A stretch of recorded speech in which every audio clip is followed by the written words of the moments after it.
After my in-laws gave my sister-in-law a $25,000 engagement gift, they handed me a $5 coupon book and said, "This suits your worth." My brother-in-law snorted, "Don't spend it all in one place." I bit my lip and thanked them politely, but an hour later, there was a loud knock on their door. I married Arlo 10 years ago. I was 28, he was 30. We'd both been through our fair share of disappointment in dating. When we met, it felt easy in a way that most things in my life never had. He was good. He listened. He remembered the little things. He'd show up with soup when I was sick, or bring me fresh-cut sunflowers just because he saw them and thought I'd like them. But from the very beginning, there was always a shadow looming over our relationship: his family. Arlo's parents, Bruce and Maureen, came from old Spokane money. Not outrageously rich, but enough to make them feel superior to people like me, middle class, public school educated, independent from a young age. They weren't outright mean in those early years, just dismissive. They'd ask questions and then zone out halfway through my answer. They'd forget my birthday, but throw catered luncheons for Harper's dog. That sort of thing. Harper married Arlo's younger brother Milo. She's everything Maureen ever wanted in a daughter-in-law: elegant, always done up, with a Pinterest-worthy life she documents meticulously. She once suggested I soften my look by wearing more pastel blouses. Our wedding had been small, heartfelt. We paid for it ourselves. Maureen sent a card the day before. No gift, just her best wishes. But when Harper got engaged, the red carpet was rolled out. Literal calligraphy invitations to the engagement party. Private chefs. Champagne flew in from Napa. That's where the coupon book happened. We were all seated in Maureen and Bruce's lake house on Coeur d'Alene, around a long dining table with matching glassware and place cards. Harper beamed in her designer dress, and Milo gave some speech about starting their empire. Then, Maureen dramatically presented a velvet box to Harper. Inside was a Tiffany bracelet. She followed that up with an envelope. Harper opened it and gasped. A check for $25,000. For the wedding, Maureen explained with pride, and to help you two begin your journey. Cue the applause. Then Maureen turned to me, handed me a coupon book, one of those fake free massage ones you'd give your partner in middle school, and smiled. "This suits your worth." Milo leaned in, chuckling. "Don't spend it all in one place." I remember laughing lightly. That polite, social laugh you do when you want to disappear. Arlo stayed quiet. He looked uncomfortable, but didn't speak up. Didn't defend me. We drove home in silence. I asked him, eventually, "Why do they hate me so much?" "They don't hate you," he said. "They just don't get you. They gave your brother $25,000 and gave me tire rotation coupons." He didn't have an answer. And that's when something inside me started to shift. Over the next few weeks, I stopped going to family dinners. I told Arlo I needed space to figure some things out, and he, perhaps out of guilt, gave me that space. I began talking to a therapist. At first, I just wanted someone to tell me I wasn't crazy. That the years of small humiliations weren't something I had imagined or exaggerated. But what I got was much more than that. She asked me a question in one session that stuck: "Why have you stayed so small for so long?" I didn't have an answer then. Around that time, Arlo mentioned something offhandedly one night while brushing his teeth. "Dad's been talking about selling the lake house. Said he's having trouble keeping up with the taxes." I froze. That house, the same house where I had been treated like less than nothing, meant everything to Maureen. It was her pride, her symbol of legacy and class. I asked, "Is he listing it?" Arlo shrugged. "He's trying to sell it off market. Doesn't want the neighbors to know." I sat with that for 2 days. Then I made a call to a friend I hadn't spoken to in a while, Jillian, who now worked in real estate law in Seattle. I asked her, hypothetically, how one might go about making a private purchase on a home like that without making a fuss. Within a week, I had the wheels turning. Bruce was eager. Too eager. He didn't even haggle much. I told him I was purchasing on behalf of an LLC I had started with another friend, which was true, and that we wanted to develop women's retreats across the Pacific Northwest. He nodded, said something vaguely sexist about needing more quiet yoga types in the world, and signed. And just like that, the lake house was mine. I didn't tell Arlo right away. I wanted him to understand the why, not just the what. I needed him to see what this house meant to me, not as property, but as power reclaimed. I invited them all over for brunch. Maureen, Harper, Milo, Bruce. They showed up dressed like they were walking into a Vogue home shoot. I greeted them with smiles and warm cinnamon rolls. I served eggs Benedict and poured orange juice into crystal glasses. They were cautious. Maureen especially. Something about my calmness made her suspicious. After we ate, I passed them all a folder. Inside, the deed. At first, they didn't understand what they were looking at. Bruce's eyes widened. Maureen's face was drained of color. I spoke gently. I own the lake house now. Bought it a few weeks ago. We're turning it into a nonprofit retreat space. For women recovering from toxic family dynamics, narcissistic in-laws, and confidence erosion. Milo laughed uncomfortably. You're joking. No, I said, smiling. This suits my worth. The knock on the door came seconds later, perfectly timed. A courier holding a bouquet and a letter of recognition from a women's rights organization I had recently partnered with for the project. The look on Maureen's face was something I'll never forget. They left shortly after. No one said thank you for the brunch. And Arlo? He sat quietly, reading the deed again. Turning it over. Processing. You did all this. Without telling me? I needed to. For me. He nodded slowly. I didn't know they'd gone that far.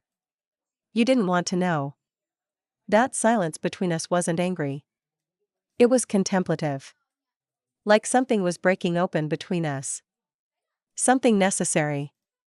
He reached for my hand. I see it now.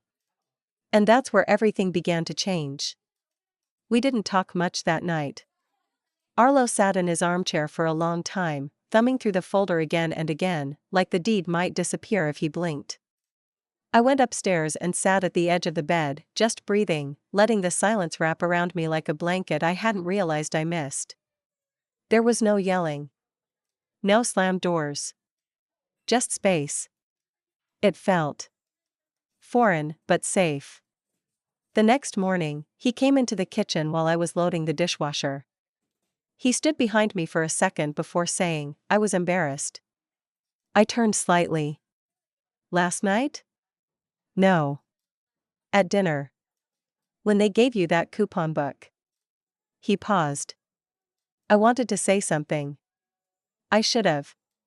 But I didn't want to ruin the night. Or make it worse. I've been doing that for years, trying to keep things smooth. Even when it meant you were the one being trampled. I didn't say anything right away. I just let the words hang there. I don't want to be that guy anymore, he added quietly. I don't want you to keep shrinking just so I don't have to deal with them. It wasn't everything I needed to hear, but it was a start. And for the first time in a long time, I felt like I wasn't speaking into a void. That week, I drafted my first retreat schedule for the lake house. I designed it myself: group writing workshops, emotional boundary sessions, hikes along the trails, quiet reading nooks with fresh coffee. My friend Jillian connected me with a therapist who specializes in emotional recovery from high-control families, and we added weekly group therapy to the list. By late spring, we were ready to host our first retreat. 10 women, from all over Washington, Oregon, and Idaho, pulled up one by one to the house where I had once sat and been humiliated over risotto and champagne. Now, there were yoga mats rolled up neatly by the porch, a vegetable garden sprouting in the back, and a long rustic table set for community meals with mismatched chairs I had personally refinished. It wasn't a Martha Stewart house anymore. It was a home. Alive. Breathing. The first night of the retreat, I sat with the women as they introduced themselves. One had left a 15-year marriage after her husband cheated with her cousin. One had been gaslit by her wealthy parents into giving up her career. One had been told her entire life that she wasn't enough, smart enough, thin enough, feminine enough. I didn't share my whole story, not yet. But I listened. I nodded. I saw them. And they saw me. It was healing in a way therapy alone couldn't reach. That same weekend, Arlo came up to help fix a busted gutter on the porch. He stayed for dinner with the women and even helped one of them troubleshoot her rental car issue without making her feel helpless or small. That night, as we washed dishes side by side, I looked over and realized how different he seemed in this space. Outside of the weight of his family, he was lighter. Quieter. More present. We didn't need to talk about his parents that night. The silence between us was companionable. Not full of the things we couldn't say, but of the things we didn't need to say. And yet, the fallout from that brunch was still echoing. 2 weeks later, I got a voicemail from Harper. "Hey Camille, I don't really know what to say except, I think I owe you an apology. I didn't know Maureen was going to do that coupon thing. I laughed because I didn't know what else to do. But that was gross. And I'm sorry." I didn't respond. Not because I didn't appreciate the message, but because I didn't know how to process it yet. Part of me wondered if she was being sincere, or if her marriage was falling apart and she needed allies. I'd heard whispers from Arlo that things weren't perfect between her and Milo. That she'd taken a solo trip to Italy recently and hadn't come back when expected. Still, it wasn't about Harper. It never had been. Maureen and Bruce, on the other hand, had gone into full radio silence. No calls. No emails. No random pop-ins from Bruce with his passive-aggressive jokes. It was as if my act of defiance had erased me from their narrative entirely, which, strangely, felt like freedom. And yet, part of me stayed on alert. People like Maureen don't go quietly forever. Her silence didn't feel like defeat. It felt like a strategy. Sure enough, 2 months after the brunch, I got an email from a local realtor. "Hi Camille, just a heads up, Maureen D. has been calling our agency asking about potential zoning restrictions on the lake house property. She didn't mention your name but was asking oddly specific questions about occupancy limits for nonprofits." My chest tightened. She was trying to find a way to hamper me. To unravel this new life I had built stitch by stitch. I forwarded the email to Jillian, who responded within an hour with a list of bullet points, zoning laws, and a simple note: "You're bulletproof. Let her try." And let her try. The next week, someone anonymously reported our retreat center for excessive noise and commercial activity in a residential zone. But I was ready. I submitted our paperwork to the county. Permits, noise ordinances, our nonprofit status, signed letters from neighbors supporting the work we were doing. It was airtight. The report was dismissed within days. And that's when I realized something. For years, I had let Maureen define my place in the family. In the room. In the world. I had allowed her to shrink me, to mock me, to treat me like less. And Arlo, well-meaning but passive, had let it happen. But I wasn't small anymore. I wasn't quiet anymore. I wasn't going to sit at the edge of someone else's table, hoping for scraps of kindness. I had built my own table. And women were pulling up chairs. The next few months passed like a long exhale I hadn't realized I'd been holding in for years. We hosted 3 more retreats at the lake house. Each one brought in women with stories that mirrored, echoed, and, in some cases, dwarfed my own. Women who had been silenced, minimized, brushed off by family or partners who mistook endurance for weakness. Some came with legal battles pending, others with nothing but a suitcase and a tremor in their voice. But by the end of each retreat, the house echoed with laughter, late-night tea brewing, and healing in ways that didn't need to be dramatic to be real. Word spread. Local women's groups began reaching out. A social worker from Spokane asked if she could bring a few of her clients out for weekend sessions. I said yes. The house, once a symbol of elitism and exclusion, had become something else entirely: warm, grounded, inclusive, alive. Arlo became more involved too. At first just fixing things, leaky faucets, broken blinds, but eventually joining the weekly group hikes and helping in the garden. The women liked him. He didn't hover, didn't try to take up space. He listened, helped where he could, and then stepped back. Quiet support. The kind I always wanted. We'd begun communicating more openly too. Therapy helped, but more than that, we both seemed to understand now what had always been broken between us: the space he left for his family to define me, and the silence I'd lived in because of it. One night in late September, we sat on the porch with cups of tea and blankets over our laps. The lake shimmered silver under the full moon. "You've changed," he said, not accusingly, just observing. "I had to," I said. "They were never going to." He nodded. "I think. I was scared that if you really stood up to them, you wouldn't want to stay with me after." I turned to him. That was a possibility. He flinched a little, but I didn't soften the blow. "But you've changed too," I added. "You show up now. And not just when it's easy." He reached over and squeezed my hand, the same way he had under that dinner table months ago. Only this time, it didn't feel like avoidance. It felt like accountability. But peace is never permanent when Maureen is involved. About a week later, I got a call from Arlo's cousin, Delia, someone I'd only met twice but who always had that glint in her eye, like she could see the whole chessboard even when everyone else was just playing checkers. She was breathless on the line. "You need to come to the family house. Maureen is telling everyone you blackmailed Bruce into selling the lake property. That you threatened to go public with some kind of affair he had if he didn't sell." I actually laughed out loud. "What?" "She's being subtle about it, classic Maureen, but people are starting to repeat it. And I thought you should know." I thanked her, calmly, hung up, and just sat on the edge of the bed for a long time. That familiar heat of injustice rose up in my chest, but it didn't consume me like it used to. Instead, I breathed. Deeply. Slowly. It wasn't about defending myself anymore. It was about choosing which battles deserved energy. I didn't call Bruce. I didn't confront Maureen. I did, however, write a blog post for our retreat center's website. A personal essay. On owning what was meant to diminish you. I didn't name names. I didn't point fingers. I simply told the story, of being made small, of being handed a symbol of my supposed worth, of deciding to reclaim that narrative and build something meaningful from it. The post went semi-viral, at least in our little regional world.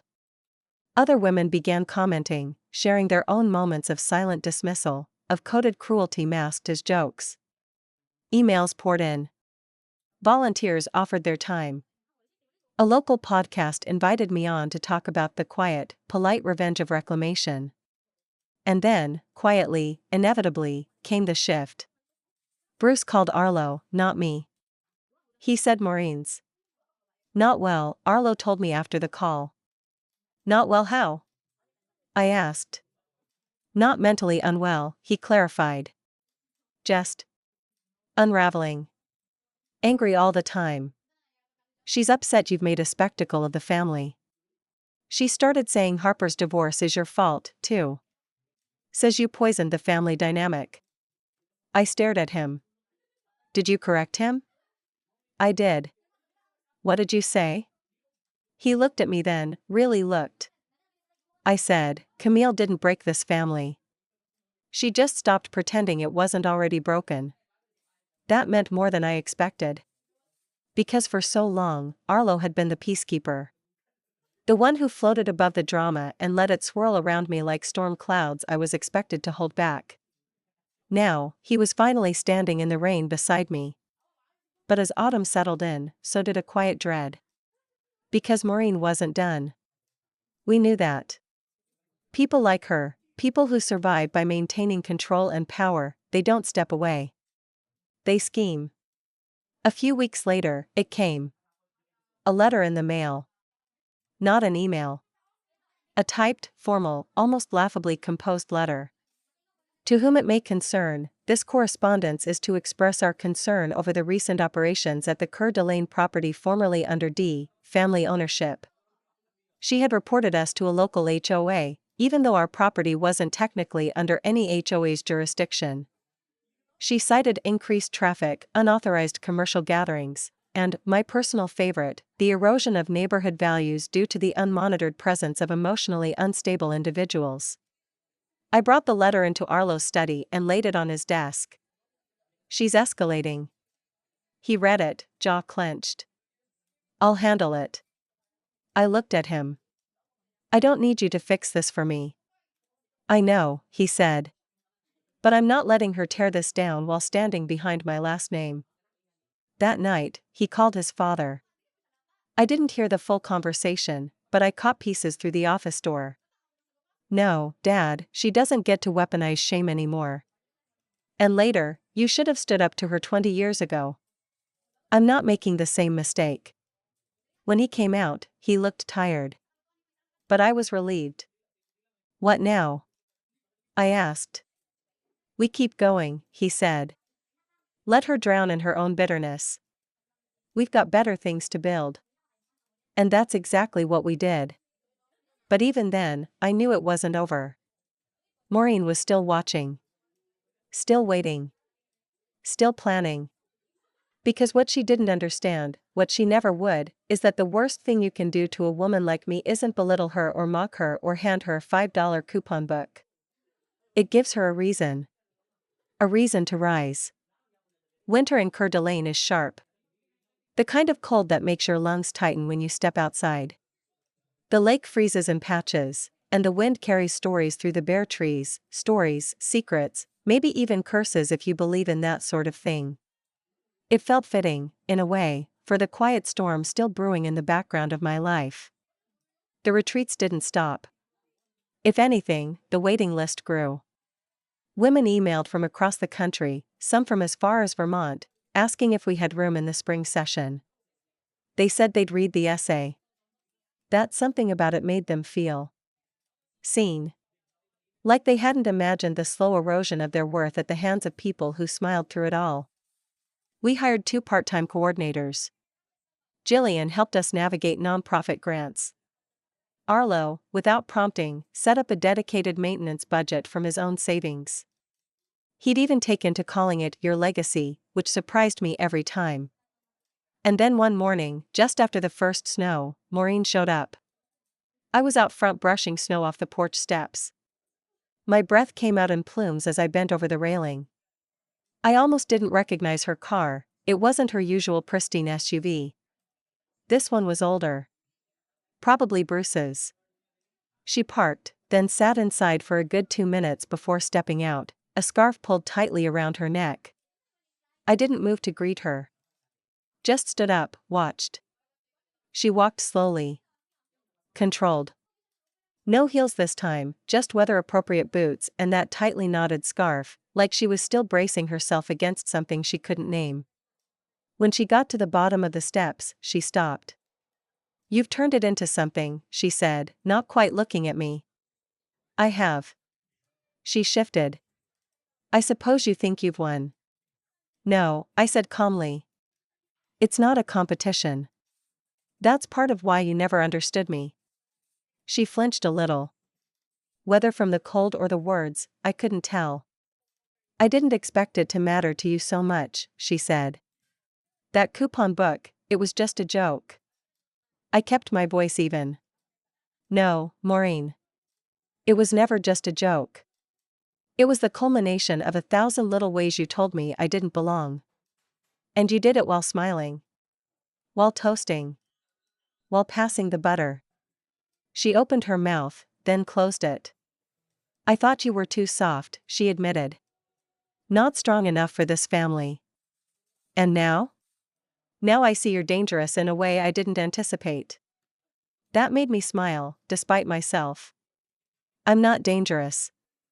You just underestimated what quiet people do with humiliation. She looked up at the house.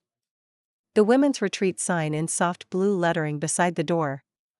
The iced-over herb garden. The glow of firelight through the window. I'm not here to apologize, she added. I figured. But you should know that Bruce is livid. He says you manipulated him. That the family name has been dragged through the mud. I raised an eyebrow. I used my name to buy this house. Not yours. Maybe your legacy didn't hold up the way you thought it would. She stared at me for a long moment. Her jaw tightened. But she didn't speak again.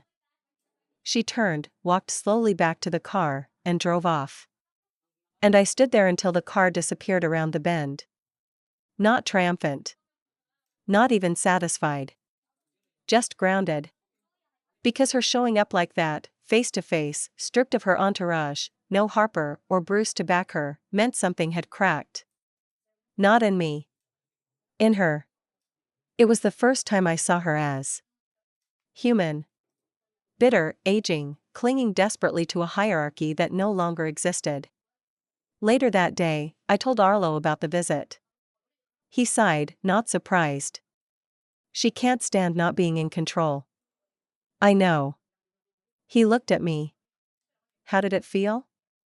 Like watching a ghost realize it's no longer haunting anyone. He nodded, quietly absorbing that. The days that followed were uneventful, at least on the surface. But I couldn't shake the feeling that Maureen's visit wasn't the end. It felt like something unspoken had been set in motion, some last-ditch attempt to regain power, or at the very least, dignity. Then, a few weeks later, I received an invitation. A formal one. Ivory cardstock. Embossed gold lettering. The kind Maureen always preferred. You are cordially invited to the D. Family Holiday Gala. I nearly laughed. The gala was legendary in their social circle. Every year, Maureen threw a lavish event at a country club outside Spokane. It was her high holiday. The place where she performed wealth, grace, and status with military precision. The idea that I would be invited after everything. It didn't make sense. Until I saw the note scribbled in Bruce's handwriting on the back. Please come. For the sake of peace. I showed Arlo. He read it, face unreadable. Do you want to go? He asked. I'm not sure. But I know why they want me there. Optics. Exactly. He shrugged. If you go as yourself. Not the woman they think you still are. That stuck with me. I didn't RSVP. I didn't decline either. Instead, I waited. Watched. And then something odd happened. An email from a journalist, freelancer for a regional magazine, asking for an interview about the transformation of the D. Family Lake House. She had read the blog post. Said she found the story poignant, quietly revolutionary. I responded, let's talk after the new year. The night of the D. Family Holiday Gala arrived with a kind of theatrical pomp that felt like it belonged in another century. Spokane's December cold bit at the windows, and the event was held at the exclusive Blackwell Country Club, where elegance had been polished into every corner and an invisible velvet rope hung between old money and everyone else. I wasn't planning to go. I told Arlo I'd made peace with things. That I didn't need to perform forgiveness for anyone else's benefit. But when the journalist reached out again and said she'd heard rumors that the family planned to publicly address the retreat center, my gut told me Maureen wasn't just trying to smooth things over. She was trying to rewrite history before the ink dried. So, I decided to go, but on my terms. I wore a deep forest green wrap dress. Simple. Timeless. I brought a printed portfolio with me, photos of the retreat, thank you letters from guests, our nonprofit status documentation, press coverage, and the county's response to the HOA complaint in which we were thoroughly cleared. I didn't think I'd need it. I just liked knowing I had it. Arlo stood beside me in the foyer of the club, a hand on my back. We don't stay longer than we want to, he said. Agreed. We entered the ballroom. Golden chandeliers bathed everything in soft, flattering light. Waitstaff floated around with trays of champagne and hors d'oeuvres. Conversations hovered at polite decibels. And there Maureen stood near the center, perfectly postured in navy satin and diamond earrings that sparkled every time she moved her head, which was often. She saw me instantly. Her expression barely shifted, just a flicker in the eyes, a momentary tightness around the mouth, but I saw it. The surprise. The calculation. The panic. But she recovered quickly. "Camille," she said smoothly, with a practiced smile. "I didn't think you'd come." "I wouldn't miss it," I said just as smoothly. People turned at the sound of our voices. A few family members I hadn't seen in months gave me small, uncertain nods. Harper was there too, alone, sipping wine and trying too hard to look unbothered. I wondered how much she knew about what was coming. Bruce approached next, clearly trying to defuse the tension. "We're glad you're here. We're actually making an announcement soon. About the family's charitable efforts this year."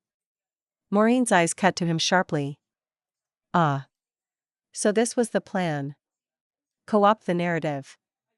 Paint the retreat as a family initiative. Reclaim the story I had written in my own blood, sweat, and self-worth." Moments later, a bell chimed to gather attention. Maureen stepped to the front of the room with a glass in hand and gave a toast.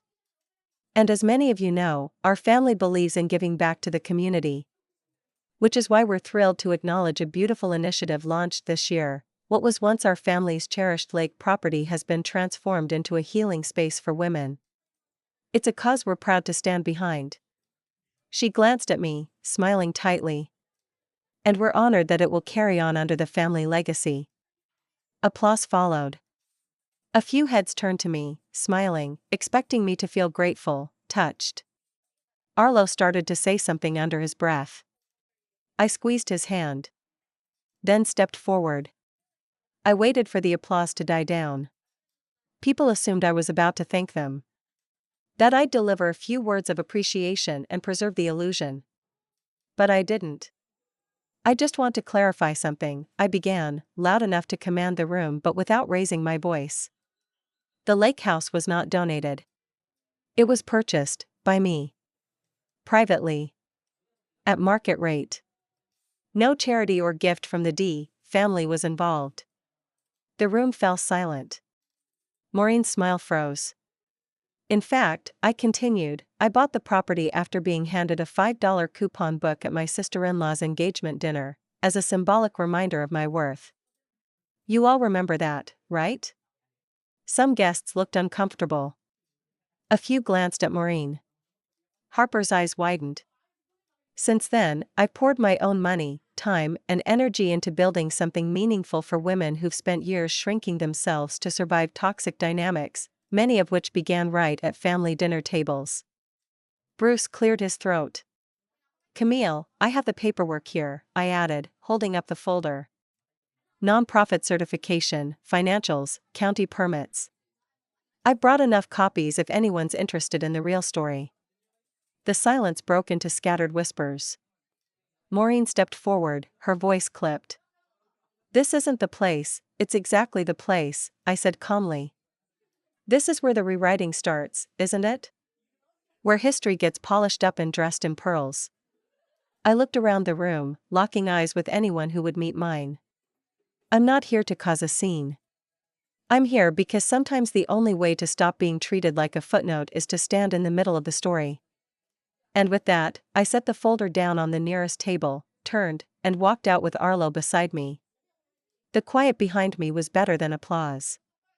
It was stunned, choking silence.